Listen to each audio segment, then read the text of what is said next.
it's like sometimes it happens at the beginning of the performance. I usually do it right at the top, but it's this energetic, hey. I'm just like, hey, hi, we're here. You feel it? We're all here. I feel it. Okay, you ready? Okay, some of you are ready, some of you are not. That's okay. And then I'm like, and sometimes they're not ready, and I'm like, all right, here we go. But I'm always like clicked into, it's not a mental thing, it's like a physical, I feel everybody in the room, and I'm like, I'm taking you with me. Welcome to another episode of What It's Like to Be You. I'm Josh Levine, your host. Today my guest is Siena Hassett. Siena is a sexual social 8-wing-7, 8-2-7 trifix. And I'm smiling because I loved this conversation. I loved having the conversation. I loved watching it back. When I watched it back, I had tears. And I don't want to do too much to set up the conversation because the conversation itself was a journey that we both went on. It started a little funky in a way that was emphasizing sort of the caricature of 8 more than the heart of the 8. And we found the right conversational thread that took us to a place that about halfway through the conversation, we land in a place that's really saturated with a lot of heart. And I just found the whole thing very beautiful. One thing I love so much about 8s is how they are not at all afraid of their own life force. And I just felt that so much with Siena. I think of it as part of the virtue of 8, which is innocence, which is partly that, partly the willingness to be affected by the world, my environment. And I think Siena is such a beautiful example of an 8 who embodies that virtue of innocence, and she's willing to be vulnerable, and her relationship with her art is so close to the heart. And, you know, I just found her personhood and the way that she engaged with me in real time with that sense of immediacy, what's happening right here, right now. It affected me, it touched me. And on a personal note, through this conversation, I came to the realization that what I'm doing here with these interviews is a version of my own art, and I really appreciate that insight. I wouldn't have come to it without Siena. So thank you, Siena. I love this conversation for the way that it puts on display the heart of the 8 and the spirit of the 8 and the willingness to engage in the moments of the 8. And especially with Siena being double people, sexual, social, there was a sense of like, we're really having this conversation right now. Like, this is a conversation. Something is happening here right now between us. And I just love that. So without further ado, I'm very excited for you to experience and learn from my friend Siena. So hello, here we are. Hi. I wanted to ask you to start. So actually, let me set this up. Can you just share your full typing and how you know that it's true? Okay. I'm an 8 with a 7. Sexual social. Mm-hmm. I don't know how you kids are saying it now, but my tri-type is 8 to 7. Okay, check. And how do I know this is my typing? Yeah. Yeah. How do you know?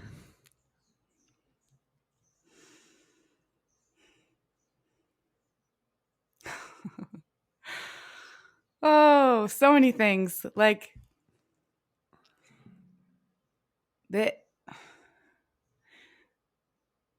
way I have conversations when I think I'm being like very diplomatic and gentle and to the point. And I find myself, especially as I'm becoming less attached to emotionally during like arguments and conversations, I can see myself being this like kind of bull in a china shop. You know, I think I'm being so subtle.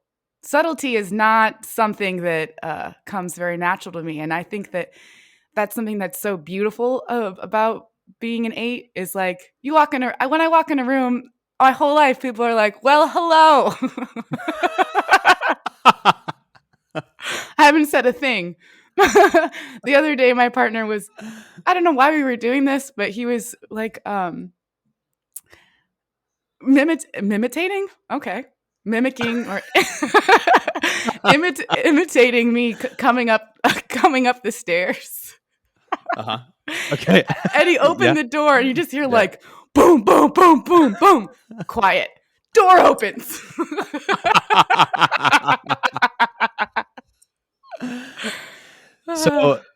So are you, so I love that you have a sense of humor about this. Is it was it when you heard him doing the impression, was it obvious that it was like, oh yeah, I know that's me, like I do that?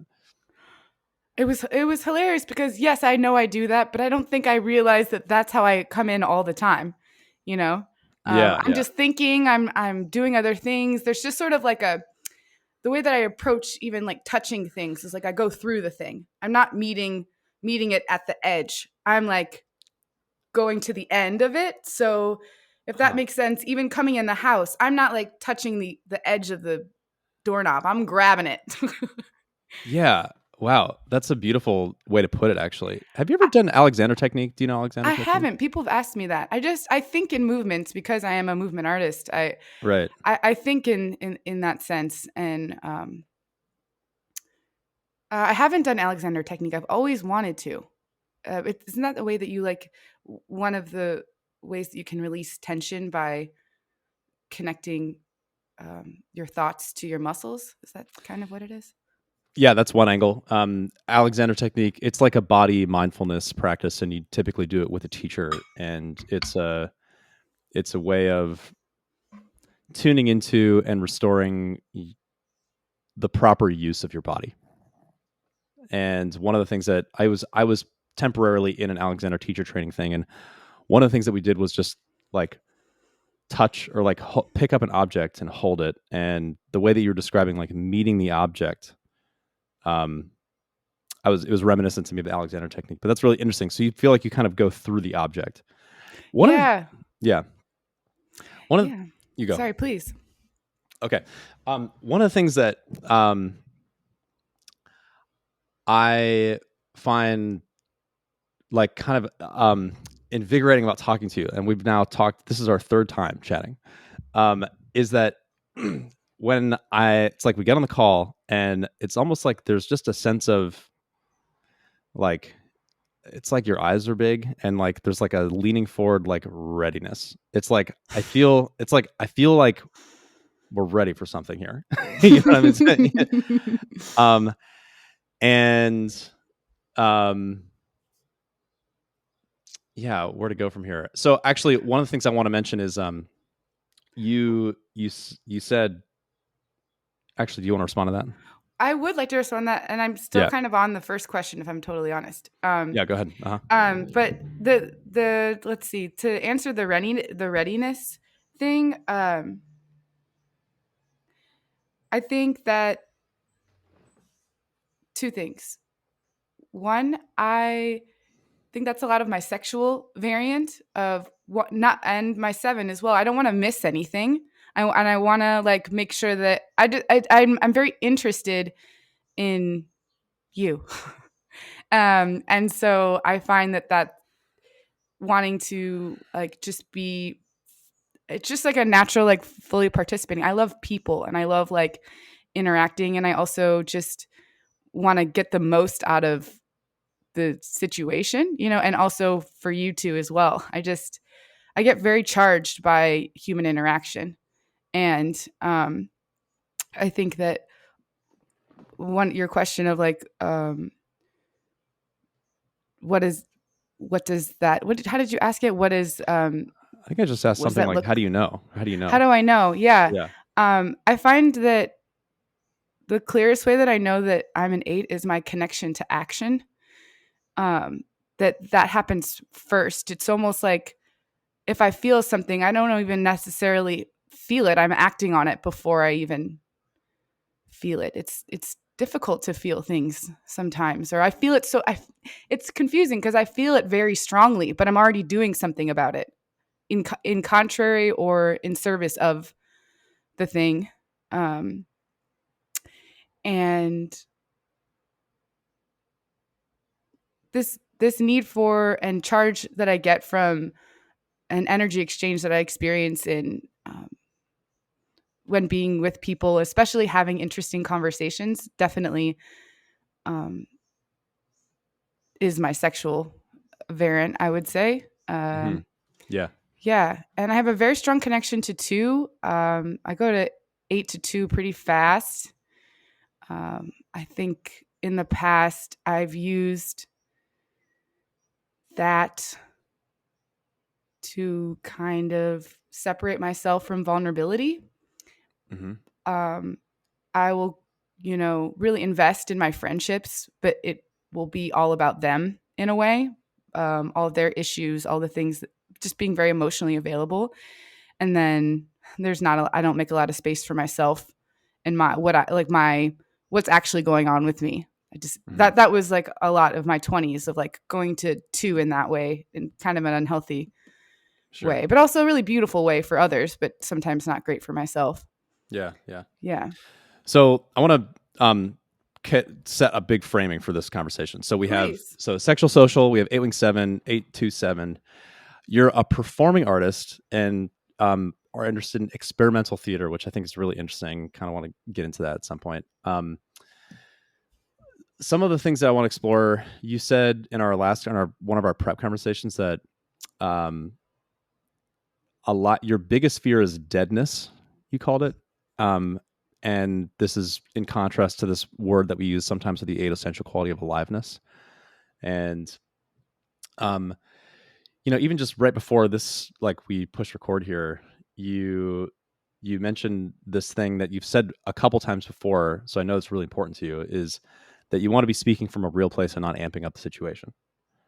And I'm curious how you track that in real time, and do you have a sense of like where you're at right now with it?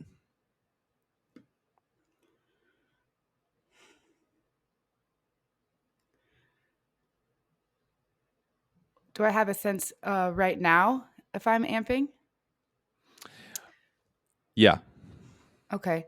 Um, Or maybe another, or the way in is like, how would you know?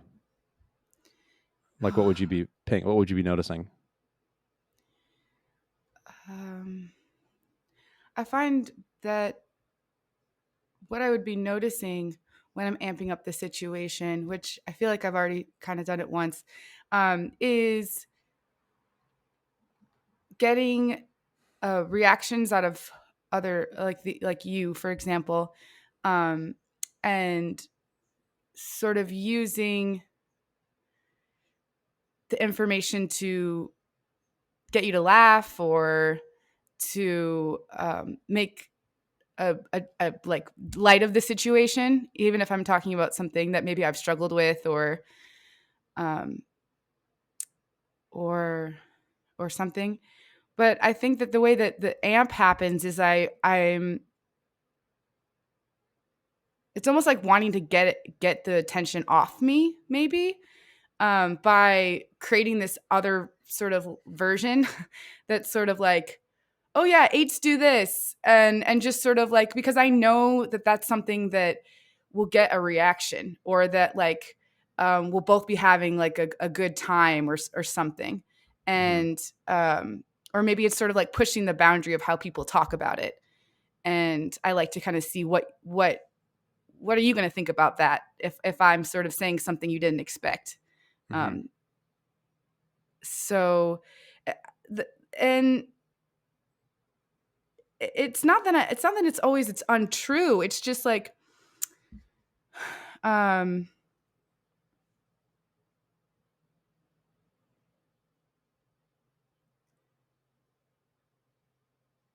it's just sometimes a way to,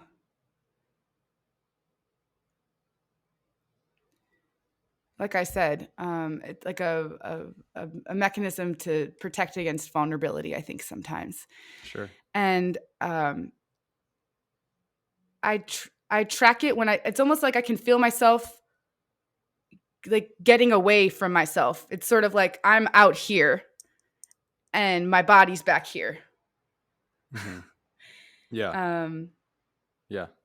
like even when I was talking about, just not to overanalyze this interview, but even when I was talking about like, how do I know I'm an 8? I immediately had this like thought of like, oh, let me just talk about how I kind of like,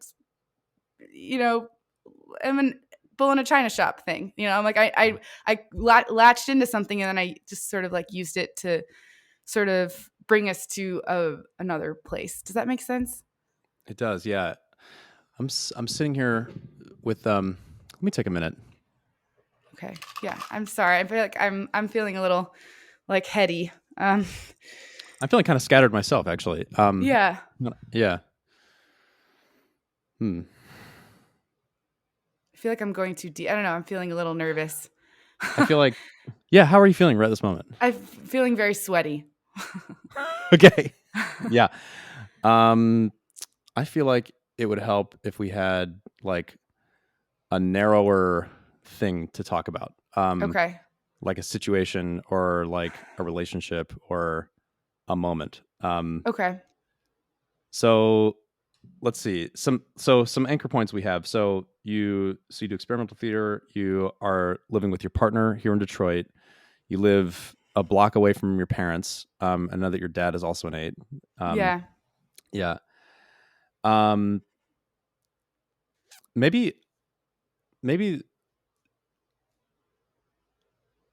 you know what I'd love to do. Actually, I would love to just hear like the basic contours of your life story. Like, how do you? So, like, you're in Detroit now. Yeah.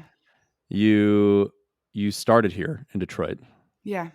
and you've lived elsewhere, and then you came back. So, like, what was maybe since college? What's your life? What have been the phases of your life? Well, I went to Wayne State and studied in Moscow, Russia.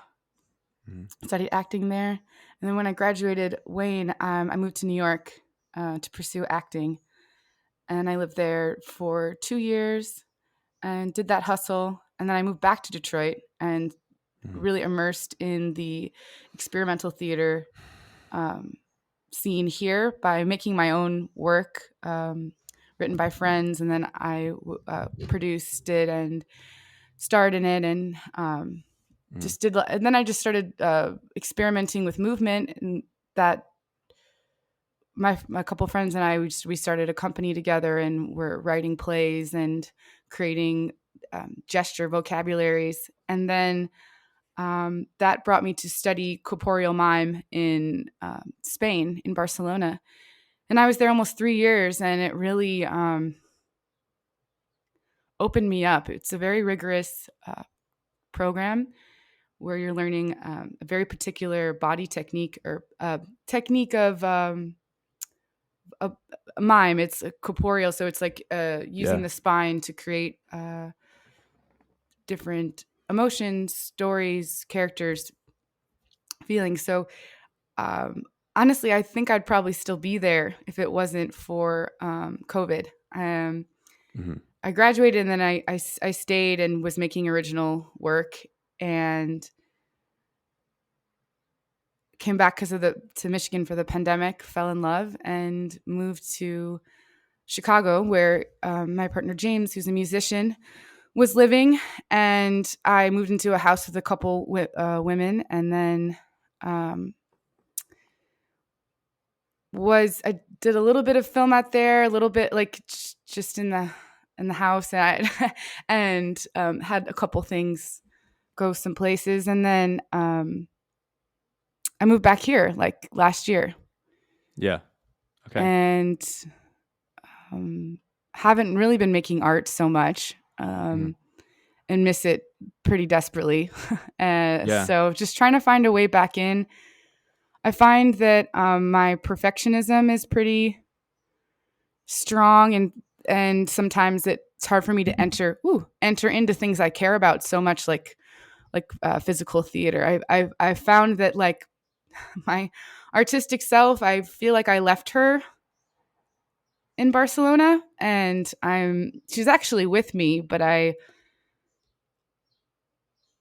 I'm struggling to like embody that, even though I know that it's true. So right now I'm just um, getting better about financially supporting myself and finding some kind of gig work that will fulfill me. So I'm looking to do coaching and Hmm.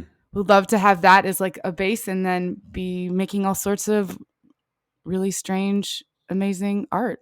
Yeah. Yeah. Can you, so the theme of art, like that's been a major pulse underneath your life for you. And Yes. yeah. Um, what drew you to, why corporeal mime and being a movement artist? What was that there for you? Honestly, Josh, I typed in physical theater Europe and into Google, and it was the first school that popped up. It's Maveo, and I was looking at the videos, and I'm like, okay, everyone's kind of moving around like worms. I don't know Uh, about this, uh-huh. but I read what what corporeal mime is about, and at the essence is to make the invisible visible, and that just like grabbed me Uh-huh. so much. How old are you when this grabbed you? 29. Excuse me, 29. 29. I'm Okay. Yeah. 35 now. Yeah, yeah. Okay. And I did the interview, and that's what really sold me actually. Is the way she was asking me questions and the sensibility that they're looking for in their program, just this sense of um, curiosity with the body and I really was drawn to once I got there. I mean, all the classes were in Spanish, so I didn't really speak much Spanish. So I was learning two languages at the same time. My journey there was pretty incredible. Like my second year, we were all women, the nine of us, and it was just so powerful. I feel really great working with women Yeah. creatively. I feel very safe, and just what you can make, like what you can make, is pretty insane. I would say, and um, I learned a physical language. That's why I went. I wanted to get my ass kicked. That was like the reason I went. I was like, I want to go and just get my ass kicked with this thing. I don't even know what it is. I never even saw like corporeal mind before. Some of the other people had like done it.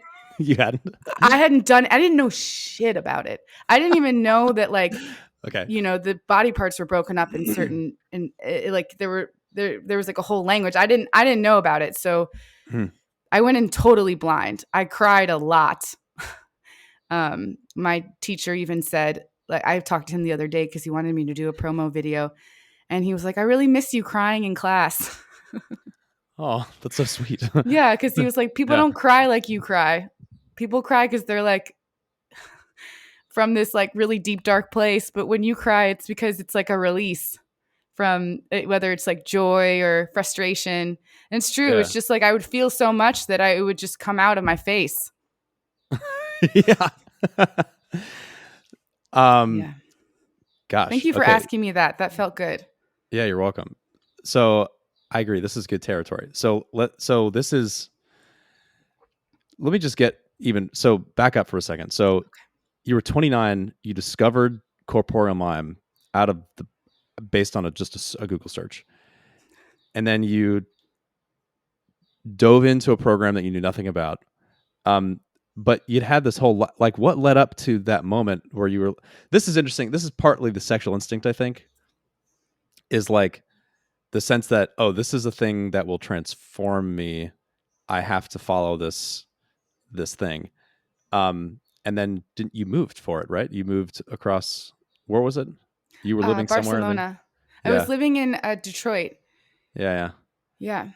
I mean, can we just, that's like a pretty, like, exclamation point. That's a radical thing to do with your life, right? Like, what were you doing before? I was making art in Detroit. Yeah. And was there like a sense of something missing for you that caused you to do the search and then look for something? Yes, I am Yeah. a very physical performer, Hmm. and um, I noticed that the work I was making was getting more and more physical. Okay. And I don't really have a dance background. I love to dance like, at weddings and at clubs and just on the street, Yeah. with my headphones in. But I was wanting to have more of a grounding in movement because I have such a natural like leaning towards it, and it's just what the work wanted. And so I was like looking around. There was a school in California, but it was very expensive and also just very like a little too woo woo for me. I didn't need any more. I wasn't looking for any more theater schools. That's a particular culture. I was looking for a program for professionals, Hmm. and I got to experience professionals from all over the world with Yeah. different backgrounds, creatively and culturally, and it was incredible. Yeah. And I really like. I'm not going to be shy about this. I mean, I was like a caterpillar to a butterfly in this program. Like I worked my ass off because I was so quote unquote behind. I just didn't have the skills and tools that all these people had. I mean, after like the first months, the the teachers kind of later came to me and were like, "We weren't really sure if you were going to make it." Because of how much I was struggling. Um Yeah. and yeah, I also found in moments that I was kind of like a natural leader in the program. Like we all had a say in things, and we're very great collaborators. But I loved the opportunity to like lift up these people together, in just acknowledging how talented they were and being able to work with them. It was just incredible. Yeah. What Yeah. emerged when you say butterfly? What what what were you before and what are you after? I was someone who was like desperately trying to enter in to this style of movement, and what it required was practice. Like I just became this like very religious practicer. I was like a Yeah, yeah. practitioner. I really went into that mode because it was one of the first times I understood like I have to be like etching in this little by little in order um to get a sense of what the hell this is, how to move this way.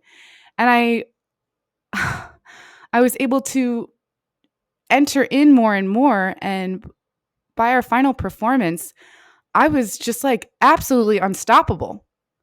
Like Mhm. just in the way that I was able to integrate my improvisation skills because I'm a wonderful improviser. I love improvising in theater is absolutely my top favorite thing to do. Mhm. And so to be able to combine that with technique and with learning all not just corporeal mime but like contemporary dance and Lecoq technique and some other things, it was just allowed me to feel the most alive, like very. Mhm. I felt like I was flying on stage because I had this grounding and this sense of rigorous practice, Yeah. but it felt light. It didn't feel hard. I think that I have a very unhealthy attachment to hard things needing to be work or things needing to feel hard in order to feel like I earn it. Mhm. Um, and I've been working hard on letting that go. But I feel like studying mime really helped me have a healthy connection to things you care about can have ease, and you can be working on it little by little, and it'd be difficult, but uh, not like super hard or problematic. Does that make Yeah. sense? Like Yeah, yeah. Yeah. dramatic. You know what I'm like my curiosity is still around what is it that like obviously movement and this style of corporeal mind, but deeper than the style I think is the the philosophy and what this kind of style or combination of styles of movement allows you to access in yourself and express. There's something there's some undercurrent of like deep passion and meaning that I think you're getting from this. And I wonder if you have words for what that is.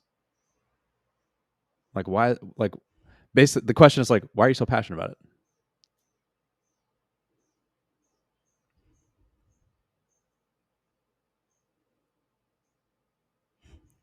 I don't know. It just makes sense to me.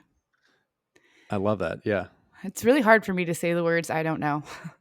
But I don't. And it's very once I say it, it's very exciting. Like, yeah, I don't know. It's what Uh-huh. my body wants to do and it's very good at it. And I feel like I've watched it bring a lot of people a lot of joy. Like when I'm on stage, I feel I can feel other people feel very alive.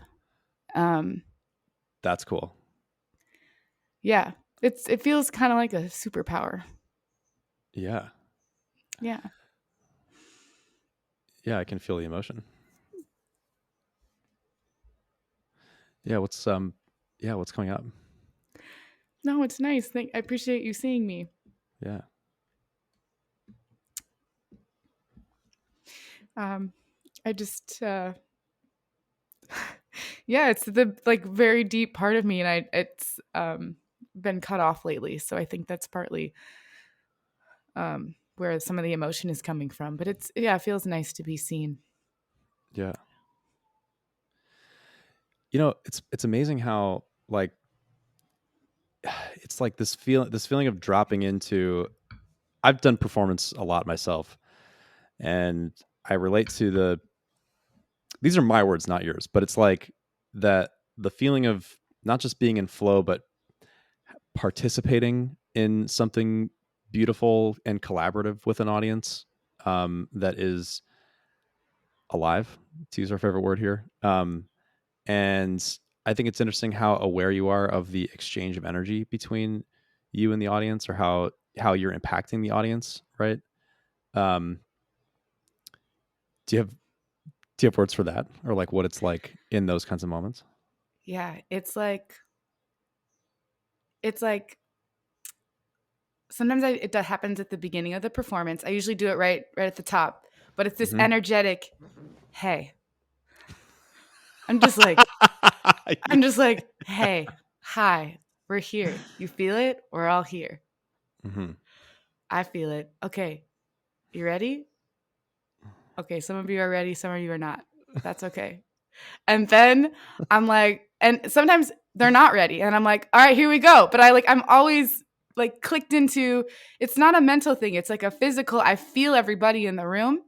And I'm Hmm. like, I'm taking you with me by sometimes by looking at individual faces, but it's just like it's not, it's sometimes, but it's really mostly just like feeling the whole group um, and Hmm. working with what they're giving me because I'm not doing this performance just for the sake of it. I'm doing it for the people who came that night or that and if it's one person in a rehearsal situation, all I need is like one person in the room Yeah. for Yeah. me to feel connected to my work. Sometimes it's hard for me to do it by myself. It's like I need that external energy in order to feel like it, and honestly, I need that external reaction whether you like it or not. I just need something to sort of like push up against or bring with me.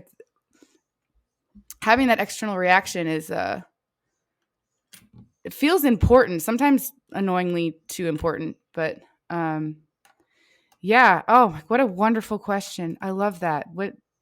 Yeah, that's what I love about being on stage. It's Cool. being with the people there that night. It's my fucking favorite thing. Hell yeah.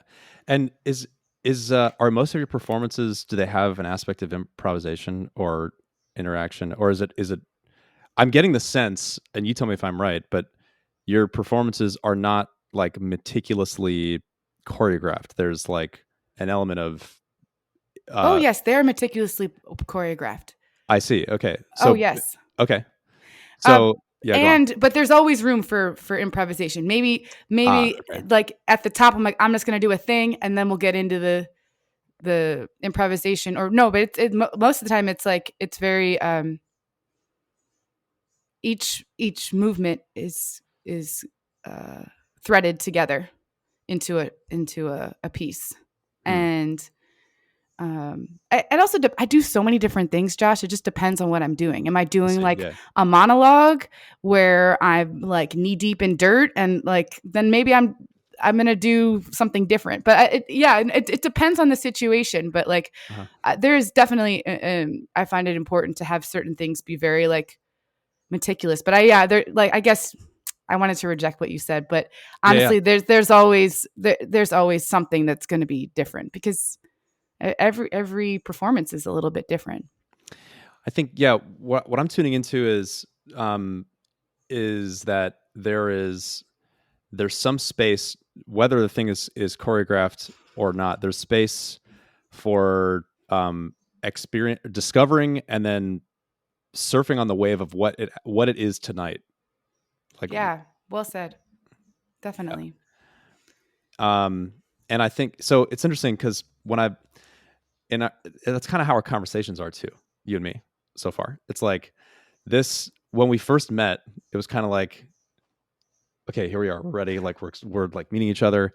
And I made the comment to you after like maybe 30 minutes of talking. I was like, hold on, wait, tell me what's going on in your life. And you're like, oh yeah, I got to give this man some context. We haven't even talked about like where I live, who I am, what I do. There's like a sense of, in your energy, a question like, what's here right now? And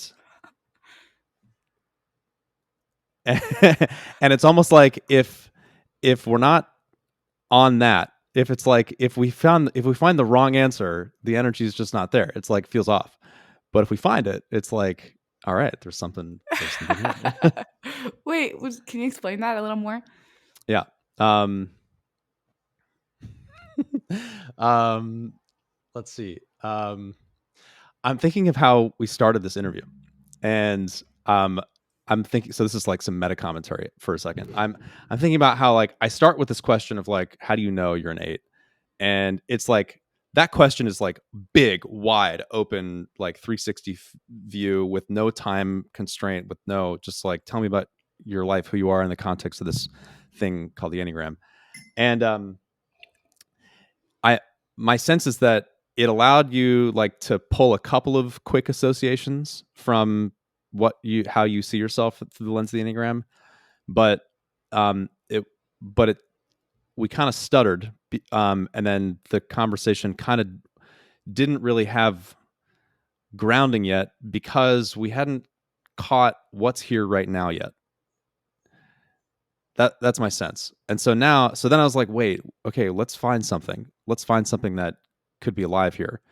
So then the question of your life, and then like, wait a minute, this like thread that I'm sensing around art and your passion for it, and then probing further and further. It's like, okay, now we're like, it's almost like digging into like there's some river of life happening underneath here, and we just gotta drop into that. And then we're here. Yeah. That's my sense.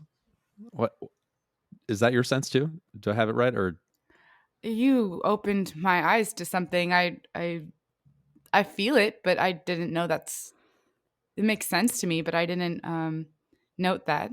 I did. I guess I experienced some of the things you were saying, but no, it's a little new to me. It makes sense. Sure.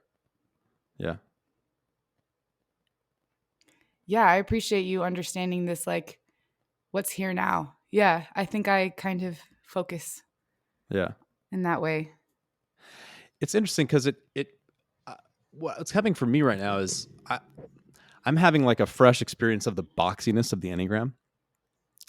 Like, having a conversation with you about you as an 8 is like this sort of box here, but having a conversation with you about you as an artist actually exposes your 8ness in a totally different way.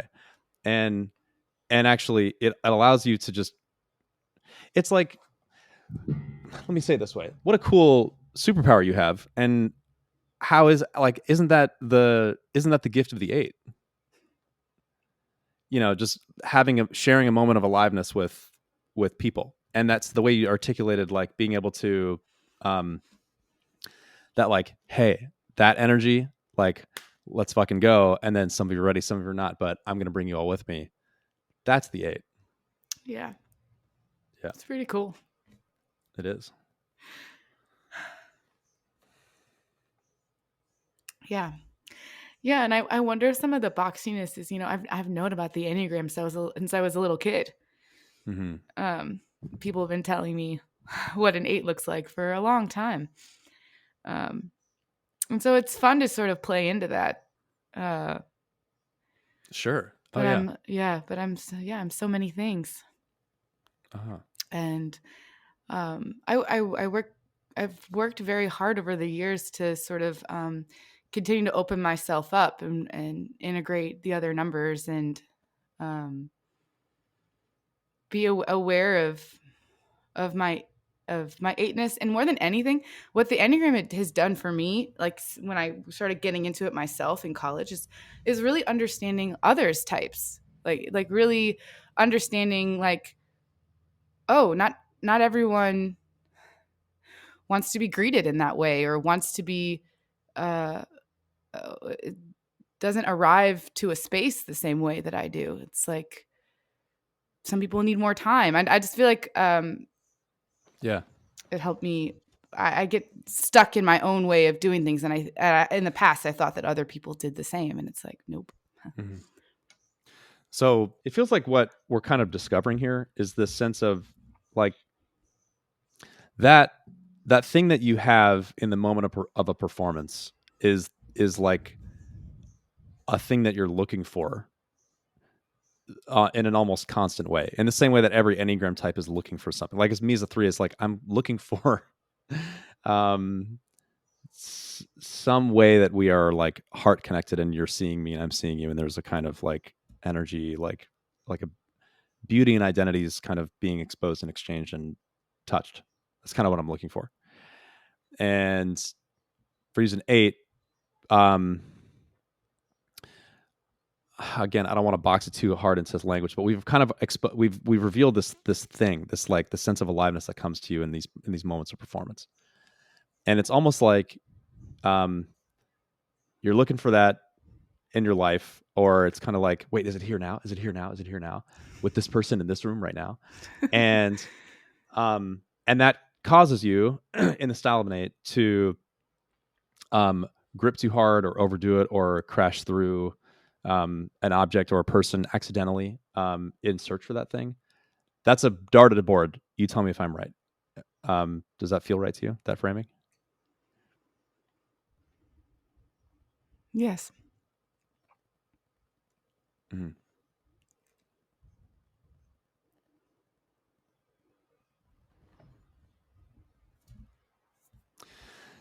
You know what's so amazing is I'm so struck by the quality of like stillness we have here right now. Yeah, it's nice.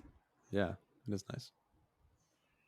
I feel like in the river that you were talking about. Mm-hmm.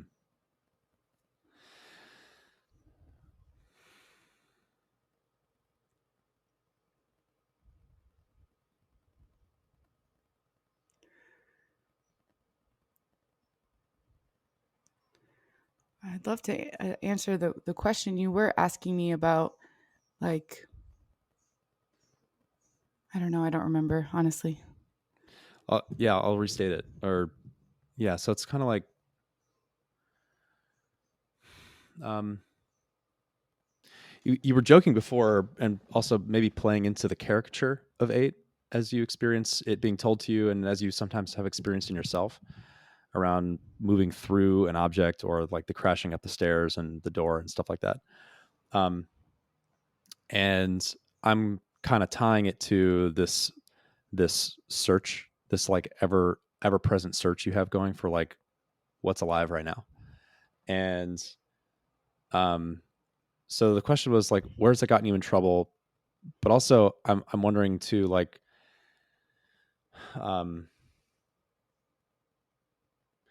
what I'm really wondering actually is How does it feel when the search isn't going well? Like when you're not finding it? I feel impatient, Mm-hmm. impulsive, um, indulgent in other things to get that thing. Like sometimes, like ordering a bunch of takeout, I feel like can be that for me Okay. sometimes. Uh-huh. Um, um, or picking fights can look like that. Mm-hmm. Or sometimes it looks like creating problems where there aren't any. Okay. I struggle with that. Mm. Where like right now my life is very good, and you know, you're really helping me realize like how much like making art really isn't an option. Lately I've been making it for myself as if, oh, I guess I'm not doing that. It's like, no, it just is. In everything I do, it exists. Like, it doesn't matter if I'm making breakfast or if I'm writing something in my notebook. Like, my artist is always speaking. It's just a huge center of myself. Yeah. But also but in not addressing that and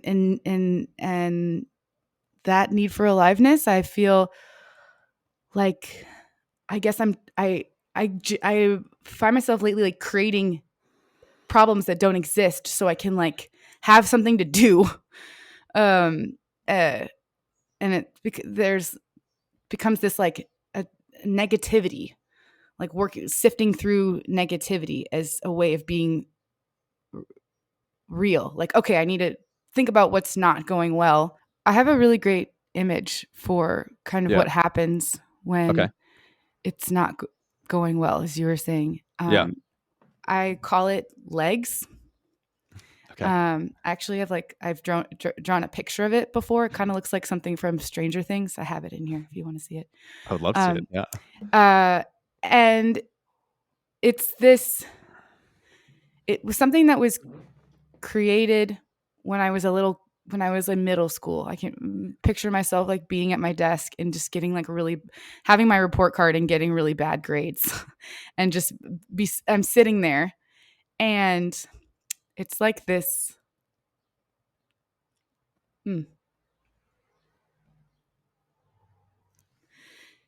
It's like this feeling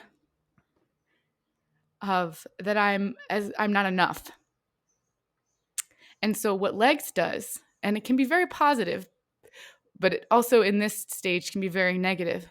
It's just taking care of all the external problems. Any little external problem that happens, it'll take care of it. Whether it's like an email that made me feel taken advantage of, got to squash that. If it's like my cabinets need to be reorganized, even though I have like this really important writing project that I'm working on, legs is like, no, you got to clean the kitchen.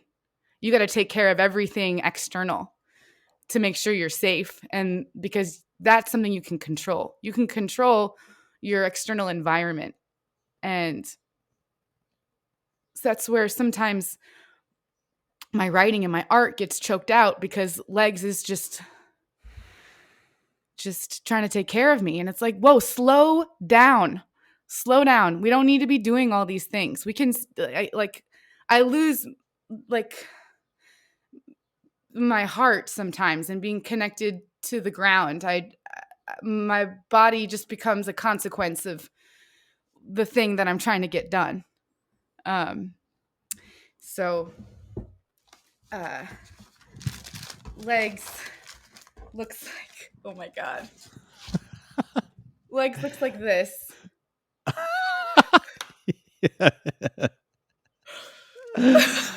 Okay, I love this. Yeah. Yeah. Doesn't that look like something from Stranger Things? Kind of. Yeah, Or it like does. something the kid would draw, like, oh, this is in my brain. It looks like a demon dream figure or something like that. Yeah. Like, yeah. 1, 2, 3, 4, 5. 1, 2, 3, 4, 5, 6, 7, 8. There's 9 of them. Hmm. 9 legs. Yeah. Why did you have that there just so easily accessible? This is my desk. Oh, it was planned. This was planned the whole time. No, that's a good question. I just don't know. I think I've always kept it there as like, oh, if I need to remind myself, but of course it's like under everything in the bottom of the thing. Uh-huh. Yeah, it's something that I did in therapy. Okay. Yeah, cool. Yeah, and Yeah. the other place is like this soft pink space where everything like slows down. If you watch this, I have this um, uh, movement video on my website called The Sculptor. And in Mhm. part of it, like the latter half of the video, there's like, she's in this like pink dreamy space. And that's when legs is like, I mean, it's chilling. I'm able to like Mhm. calm it down. Yeah. There's like this beautiful, soft pink space where I can be soft with myself, which is not always very easy for me. Mhm. Yeah. Yeah.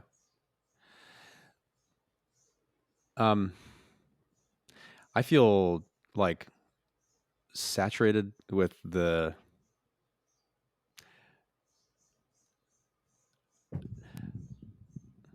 this moment just feels really beautiful. I feel that way too. Mhm. I feel that way too.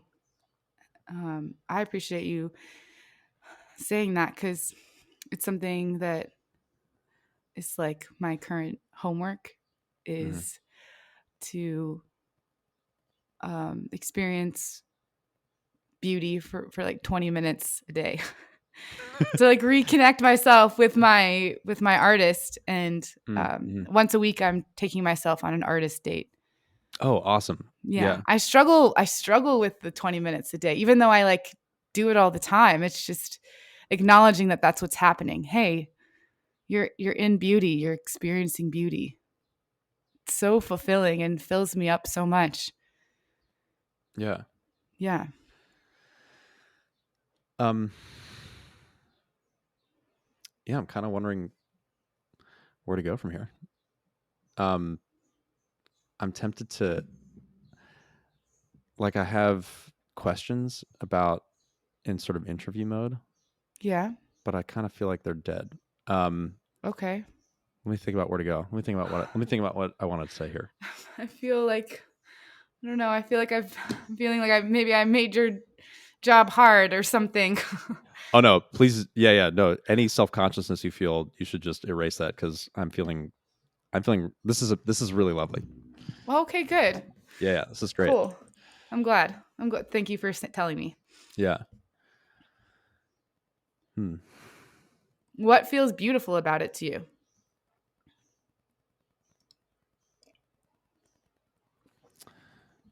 Um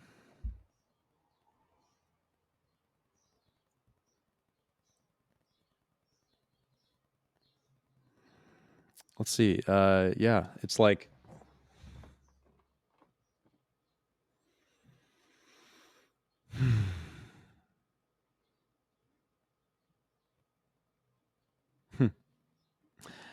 just feel like um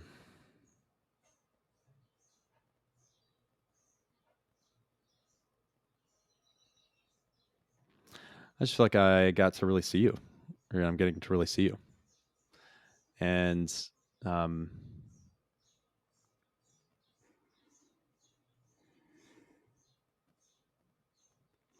I feel like as a 3 or whatever framing we want to put on it, I just feel like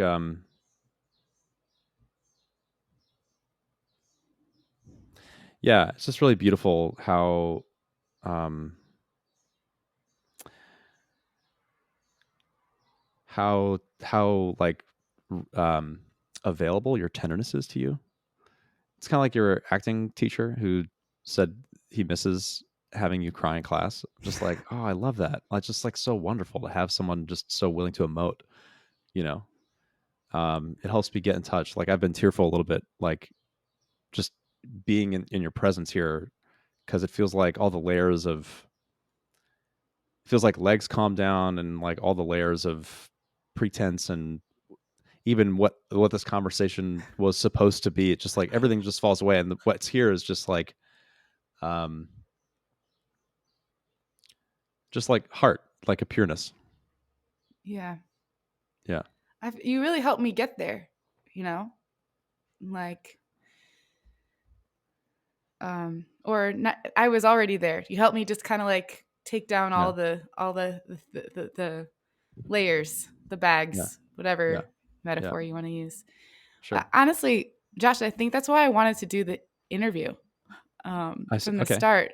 Is Yeah. like because I know I have this capacity, and I think I just wanted to be able to share it with other eights, people who have eights in their lives. Just like Yeah. this is what it can look like.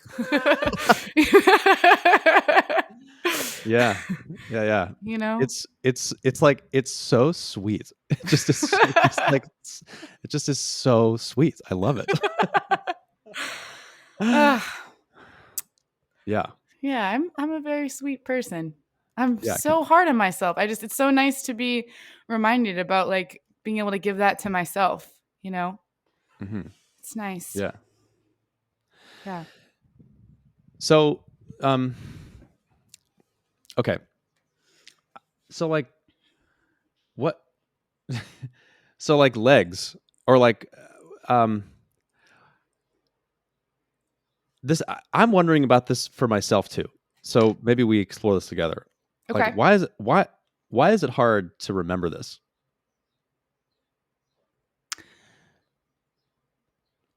Personality? I mean, we have like all the theory. I have like Right. I am writing a book on it, but like at the same time, Ooh.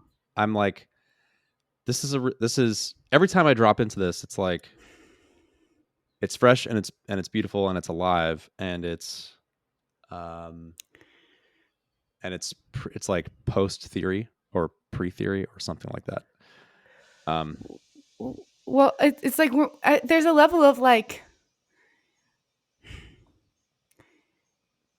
honestly, it's like letting go of the identity, you know, instead of like clinging to this is what I am, this thing. And I feel like sometimes that's one thing that I struggle with the Enneagram is like, okay, you've identified the behavior patterns to be in this form,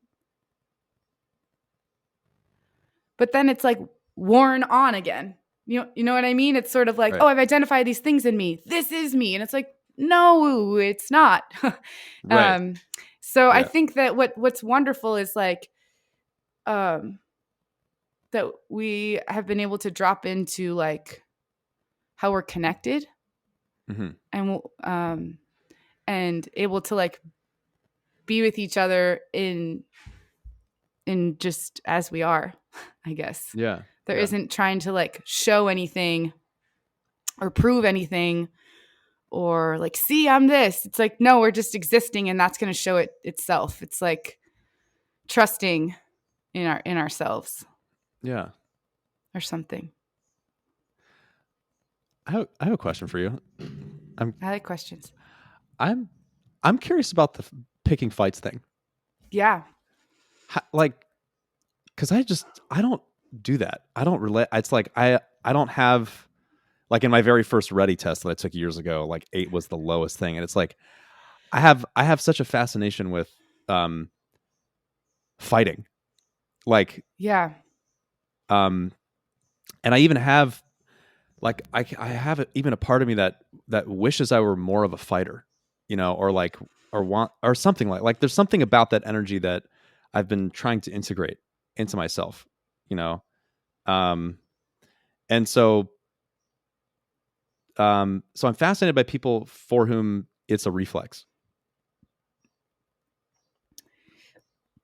Yeah. I'm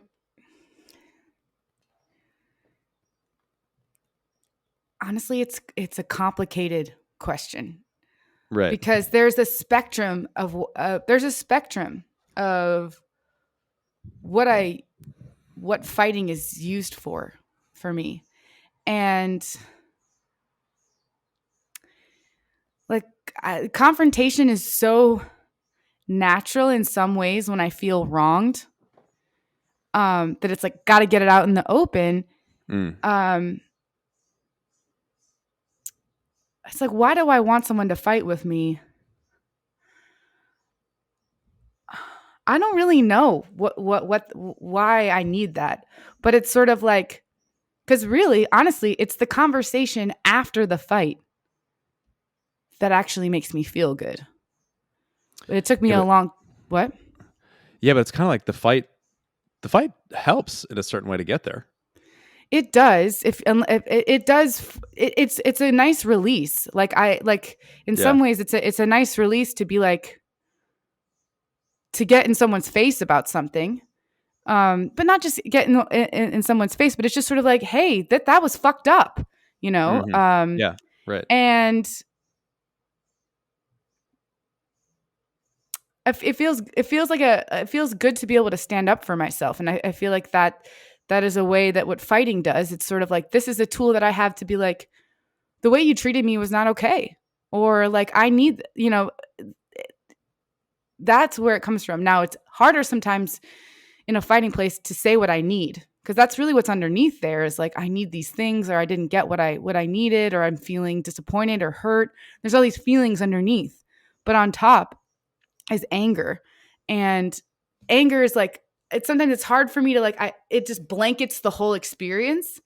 And then later I'm like, oh, I was really disappointed by the way they talked to me, or like that made me feel really sad that they felt like they could just walk all over me like that, or something. But in the Right. moment, it's like that that really is what colors everything. And so I don't know, it makes sense to defend myself in some ways. But then it looks like another thing, Josh, where like sometimes maybe I'm just annoyed. I had a bad day.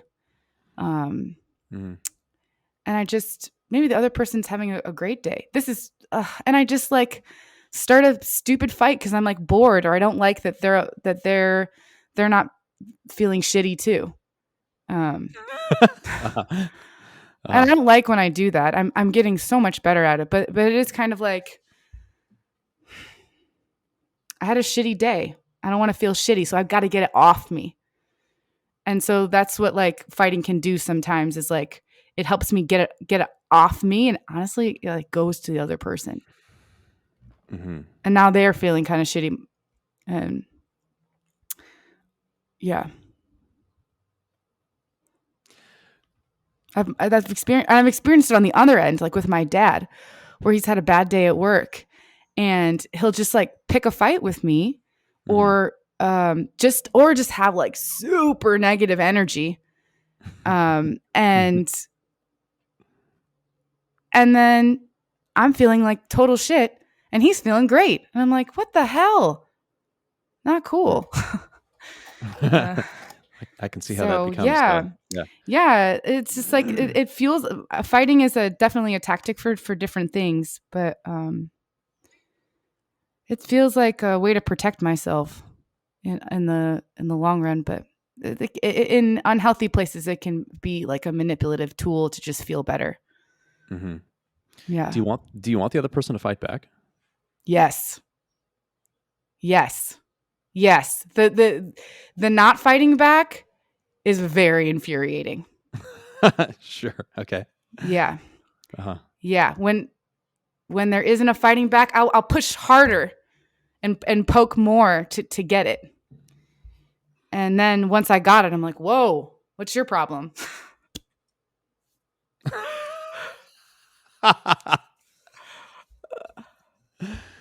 Sometimes, or no, it's nice. It's Yeah. nice sometimes to be like, all right, let's fight. Like James won't fight with me sometimes. Interesting. Yeah. I've been learning other ways we do a lot of like nonviolent communication. Oh Like yeah. that. And Yeah. also a couples dialogue really works well for us as a way to connect. Mm-hmm. So it tempers my need for fighting as a way of connecting. I feel like but if we're both fighting, then it's like, all right, we're like working it out. But it never, honestly, it doesn't, I don't experience a lot of times where the fighting feels good, to be honest. Yeah, I don't know. The fighting doesn't feel good for me, Josh. Anymore as much. I mean, I love that I can take care of myself in that way, but it's not at this point. It's not giving me what I want. What I want is to feel heard, and no one's hearing me if I'm like yelling. But in the moment, it feels like very justified. Like, Yeah, there's because this is the mystery of the whole thing for me. Tell me. Is that fighting sometimes feels good and is important. And like, for example, we tell nines all the time, get in touch with your anger, learn how to, it's okay. Your anger it's there. You're allowed to express it. And so anger and fighting aren't just categorically like bad, in the same way that legs isn't necessary. Like, it's not just the demon that lives in you. It's like, it's also this entity that provides you with a certain kind of strength and there's a, it's there's a friendliness to it. You know what I mean? Or it's like part of your inner spirit world. Yeah, that's so true. I think I'm like trying to frame it as like, but yeah, that's so true. Like it's such a healthy communicator as well. Like anger lets you know like you're not getting something you need, or something is off here. I think also it can be healthy in that way. Yeah. So somewhere in there's just like this mysterious dynamic, like optimal expression point between like not expressing your anger and over expressing your anger. And there's no formula for that, but there's something where it's like, it's okay to say something was fucked up, or that you felt wronged about something. It's an important part of a relationship and just communicating that you have needs. And it's also a good idea not to like overdo that and like, blast the cannon all the time and scare the other person away or beat them into submission or whatever. And so, Yeah. yeah. So Yeah. I'm And I just think honestly genuinely fascinated. I'm just like, it's a really interesting space for me, because I tend to fall on the underexpress category. And I'm like, yeah, how do I work with that? yeah, I definitely feel connected to anger, and I definitely feel like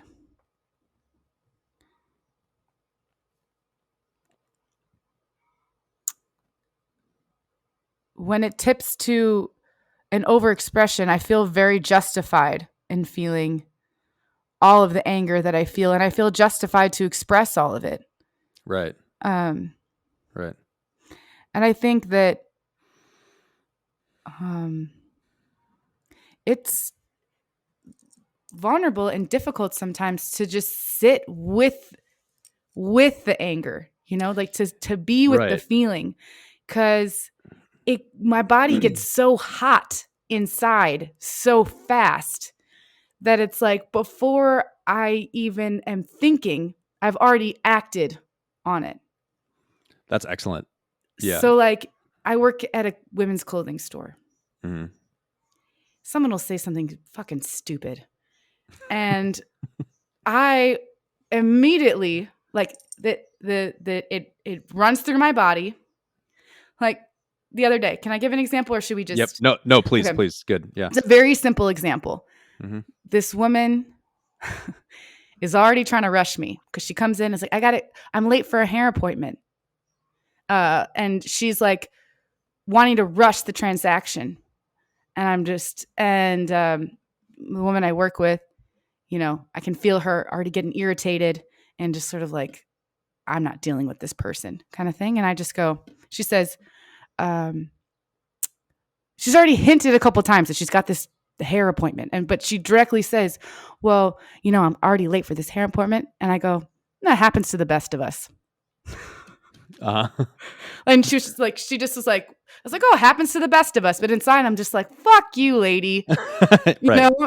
Yeah. And so it's just a way of like, shouldn't, maybe it sounds like nothing, but in retail, like those kind of things like impact pretty hard, like they don't know me or anything. And so I'm just sort of like, oh, it happens to the best of us, which I'm really just saying like, shut up. Like, and I'm slowing this down. But like, that's a minor example, but it's like, I'm already like, I'm addressing the thing before I've even thought about whether I really should say that or not. Yeah. I think I told you about another instance with the guy and the dog. Yeah. Do you want to share that story? Sure.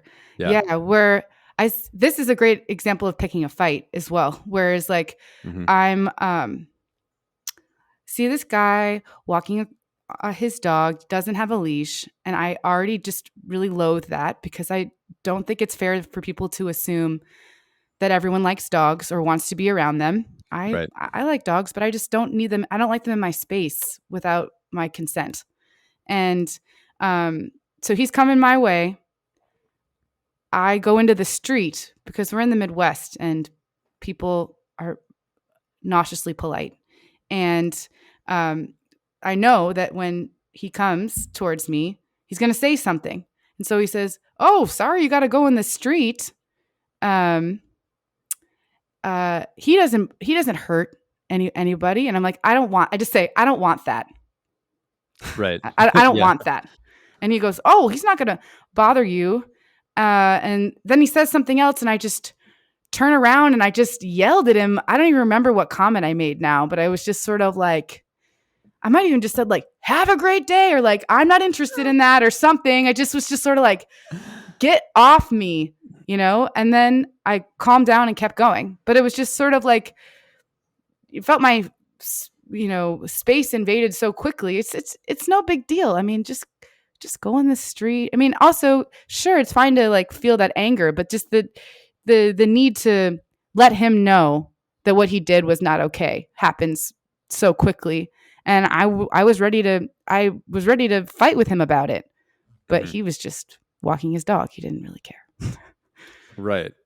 Yeah. So I guess, from an inner work point of view, what 8 is invited into is expanding your window of tolerance for the heat, like if your threshold is here, just expanding it to, wherever it can go. Yeah. So that the reflex so that you're not run by the reflex. Ooh, I love that.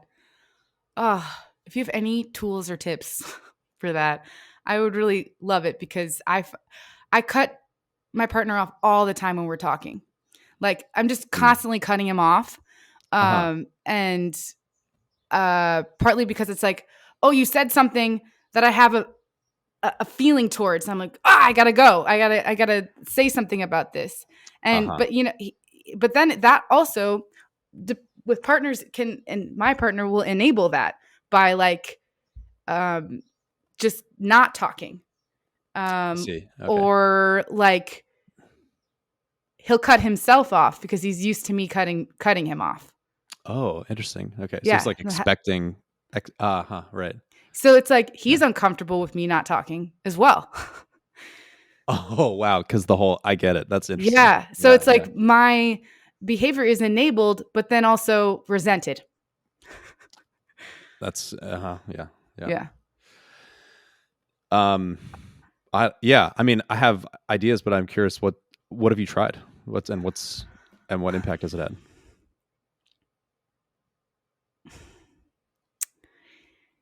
Feel like the tools that I have, I do with them what I did with the legs paper. Just kind of, I know it's in the desk and it's like accessible, but I don't feel like I really I don't know, maybe I'm not giving myself enough credit, but I don't feel like I use a lot of tools. I think sometimes I try, because I do meditate, and I try to stay with I try to move through the feeling without saying anything. You know, I'm like, okay, that rush is coming. Let's see where it goes. Um, but I find that difficult when I'm in an interaction with someone.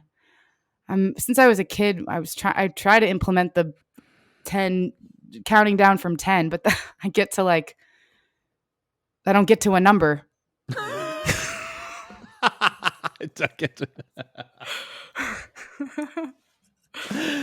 That's hilarious. I mean, Yeah. so just to bring in an Enneagram concept, so like as a reactive type, it's just really helping me get a little more into the world of what it means to be a reactive type. Because for me, as a 3, it's like I could do that count to 10 thing. I could count down from 100, but it's honestly, and it's the challenge for me is to actually get to the point where I actually say something. In fact, the longer I count, probably the better for me. But that would play more into my pattern. You know what I'm saying? So it's really interesting. It feels like we're kind of exploring this issue from opposite poles. You know? Yeah. Um, Yeah. and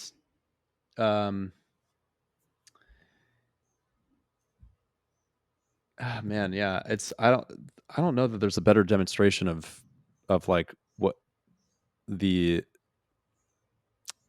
the importance of cultivating presence or something like that than like both of these examples we're bringing to this issue. It's like um being having like self-remembering, you know, like so often, and I've done this a million times, I know so many tools, but it's like we learn a tool and then it goes to the bottom of our desk just like that legs paper, Yeah. and then there we are just kind of operating out of habit. And presence is what's supposed to bring us back and help us self-remember so that we have access to the tool in the moment we need it. But if we're operating from habit and not from presence, then it's just not available. Yeah. That's just kind of the simple truth. Yeah, that's so true. And so true. And thinking about presence, it's like, it's pretty remarkable that I can experience that level of like intensity inside my body. Like, why would I want to get rid of it so fast? Like, why Mhm. not stay with it a little bit longer? Because it's pretty incredible. Like, someone does something or I experience something, and then there's like this internal heat. But Mhm. I try and get rid of it very fast because it's like I want to get it out of me. Mhm. Um, so I Yeah. almost wonder if like staying with it could benefit me a little bit. Like, I mean, it's just, another way to say it is like, oh, have like meditative moment with yourself. I feel like that's something people say, like, like feel your feet on the ground. But I Mhm. think I'm thinking about it more of like, um, yeah, self remembering as opposed to some sort of external tool. Like, what's self remembering, like presence. Like, what's happening right now? I love Yeah. that. That's the theme of this in some ways. It's like what's happening right now. Yeah, It's totally. very powerful. It's very cool. I was also I just had the thought, the framework around the virtues of the Enneagram, Yeah. and the virtue of 8 is innocence. Yeah. And I love that so much, and I experience that so much from you. Thank you. Um, it's like a quality of just like just this moment, just the wonder of like, oh my god, like presence, like that. Yeah. Yeah. That was something that like back in the day when I met John, John Lukovich, that was something that he commented Hmm. when we met, of like him seeing this like innocence Hmm. in me and this connection to vulnerability in a way that like he'd read about it in Hmm. relation to 8, but like really experiencing it with me. And Yeah. yeah, I think it's something that I um, have always had and cultivated, but also like I I had a really, like, in a lot of ways, a really beautiful childhood and was like nurtured Mm. in a really wonderful way. So I think that also it was protected by the people in my life as well. Mm-hmm. this innocence and That's stuff. I beautiful. appreciate. Right. Yeah, it is. Yeah. It is. So I'm noticing the time, and Cool. I'm thinking this has been really lovely. I'm On glad you this feel side that of the way. yeah. Um, I'm curious how this has been for you. What's this like? And also, yeah, how are you feeling? And is there anything that we haven't talked about that you definitely want to get to? Okay, I'll answer both questions. Yeah. One, this didn't go the way that I thought it was gonna go. I don't know what I Uh-huh. thought, but I thought we were gonna just like get heady nerdy about the Enneagram. And I Uh-huh. just love that you just help me come to myself, and Mm. um yeah, I don't know, that there was like an ease that I felt during it. I think and I didn't feel in I think I didn't feel in control of it, which was nice. Like but it was a little hard for me. I think that's partly like I don't know where I go with wanting to talk about Enneagram. So it was nice to really talk about myself as I am, and also I just talking about my artist self um, was really healing. And yeah, I don't know. I really appreciate you um, and the way you were able to keep like digging for what was really here. It's nice. And one thing that is coming up for me, I know, is like in terms of something else I want to talk about, like, Yeah. going back to like fighting a little bit. Yeah. Uh-huh. Um, well, one thing, I guess I have a question. Like, this is a big question. Do Okay. you think that personality, this big one, is born like what? Like when you're born, or like when you're in like the birthing process, or before that? Like when do you think personality sets in? I have no idea. Okay, well, it's kind of a leading question because I have a feeling about it. Okay. Um, I like my birthing experience. I feel like really set up how I interact in the world, um, Okay. and that's that. Um, I was born 10 days late. Really? Okay. Yeah, and um, my mom didn't know that. I never say this word correctly, so you can help me. Gestational diabetes. Yeah. So she had that, but they didn't know until I came out, and I had these like Josh, these like huge cheeks. They're like diabetic baby cheeks. Hmm. And so as soon as they saw me, they were like, "Oh shit, we got to get her on some insulin right now." And Okay. so like the entire time I was in the womb, I was like pumping out insulin and like just trying to survive, like trying to stay alive, because I really shouldn't have been alive for that long after when I was supposed to be born. So Uh-huh. like this idea of like having to fight, having to work for whatever it is that I care about and care for, um, is something that has always been there. And it's pretty miraculous, like what a wonderful, positive way of fighting is like uh, fighting to be alive here in this world. Um, but I do identify with that. And it's something that I feel is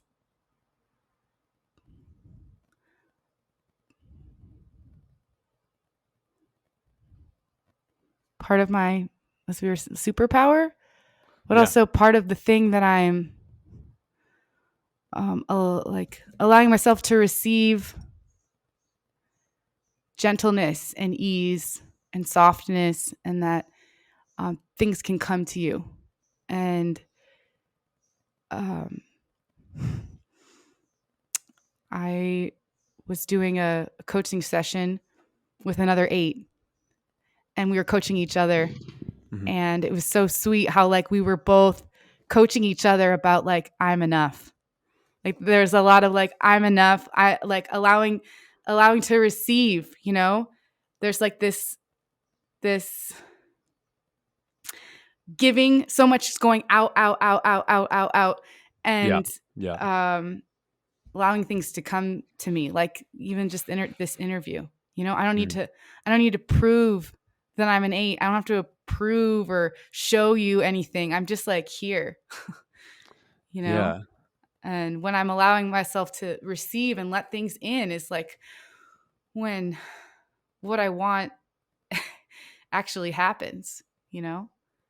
So I know I'm sensitive about the time, but I want to just make one more point. Please. It feels like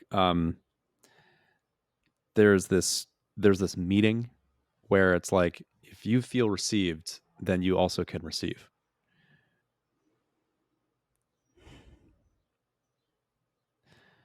Wow. Okay. I was so ready to reject that, Josh. I was like, no, but yeah, I think that's true. If I feel received, I can receive. Yeah, I felt that in this interview. Yeah, that's what I was thinking. Yeah. Yeah. Whoa. That's something to experience. I love that. Yeah. Hmm. Cool. Cool. So, yeah.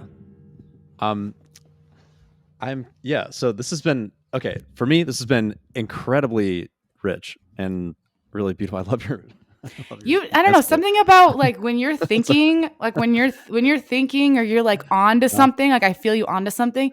I don't uh, know why, Josh. It just like I just go here. I don't know why, but it's just like I go to this like so- wave. It's like I can feel you, like you're like cooking something, and I'm just yeah. like, yeah, okay, where are we going? Yeah. I love it. It's like ready stance. Like, all Yeah, right, like, I'm oh, just okay, yeah. what's next? Um, I I can't wait to watch this back and just I'm just nervous kind of about it. see I'm what worried you're not like. gonna have anything that you want. That's fascinating that you have that fear. I'm like, ugh, this is the Yeah. worst one you ever did because I made it really complicated and just confusing. Just like, oh, but I know that's not true. Yeah, I don't think it's true. Yeah. Okay. Yeah. Wow. Well, I really enjoyed it. I learned a lot about myself and about you, and just like, um, yeah, it's really cool. I can't thank you enough for having me on, and I feel like you're very aligned with the name of your podcast. Thank you. Yeah. Thank you for doing this. I really appreciate you reaching out to do this and just for your energy and for your willingness to go there and to arrive where we have arrived. So thank you. I received that. Yeah. Okay. Until next time. Until next time. Thank you, Josh. You're welcome. Bye.